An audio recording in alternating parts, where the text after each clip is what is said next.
Bonjour et bonne fête à tous. C'est donc la fête de l'Aïd el-Fitr, marquant la fin du jeûne. Le croissant lunaire a été observé jeudi soir à Bouna, dans le nord-est du pays, signalant que le jeûne a commencé le 18 juin en Côte d'Ivoire pour prendre fin hier, vendredi 16 juin.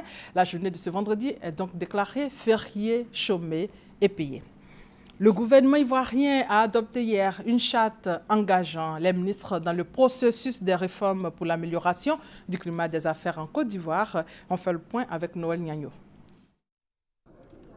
Amélioration du climat des affaires et défis de l'émergence.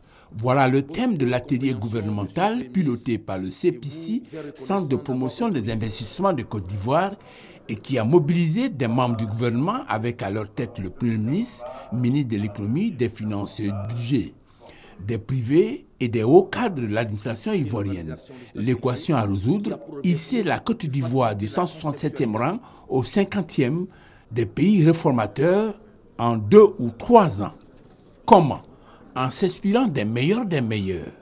2 références en la matière, le Singapour et la Géorgie.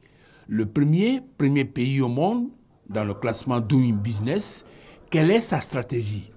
Un cabinet a expliqué aux membres du gouvernement, les acteurs du privé et les hauts cadres sur cette stratégie. Le second élément de référence, la Géorgie. De 112e rang, elle est passée au 15e. Un bond prodigieux. Le Premier ministre de la Géorgie a expliqué là aussi les actions entreprises par son pays. Les échanges qui ont suivi ont permis à la partie ivoirienne, dans toute sa composante, de prendre la pleine mesure des défis à relever. Ainsi, elle a pris des résolutions et édicté une charte avec des mots-clés. Simplification, dématérialisation. La simplification, à la rationalisation et à la dématérialisation des procédures administratives dans la délivrance donc des actes et services au public. Dans la continuité des recommandations faites, chaque ministre devra poursuivre et renforcer dans ce département ministériel la prise de mesures et la mise en œuvre d'actions guidées et centrées sur des grandes orientations et principes contenus dans la dite charte. Rappelons que la Côte d'Ivoire a fait 30 réformes depuis qui lui ont valu d'être classée dans le top 10 2 années de suite des pays réformateurs au monde dans le classement Doing Business de la Banque mondiale. Hors de nos frontières, l'archevêque sud-africain et prix Nobel de la paix, Desmond Tutu, a passé une 3e nuit à l'hôpital jeudi après avoir été admis pour une infection persistante nécessitant encore plusieurs jours de traitement antibiotique. Information donnée par sa fille lors d'un point de presse au Cap en Afrique du Sud. Desmond Tutu a 83 ans. Le bilan de la double explosion jeudi dans un marché de Gombe au nord-est du Nigeria s'est alourdi.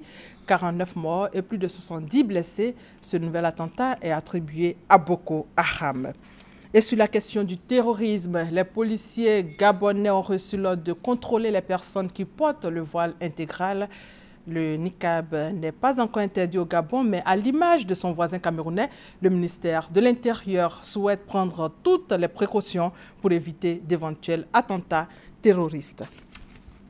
Pour terminer, les drapeaux néerlandais sont en berne depuis ce matin, un an après le crash du vol MH17 de la Malaysia Airlines dans l'est de l'Ukraine. Les Pays-Bas, d'où étaient originaires la plupart des 298 passagers, rendent hommage aux victimes ce vendredi.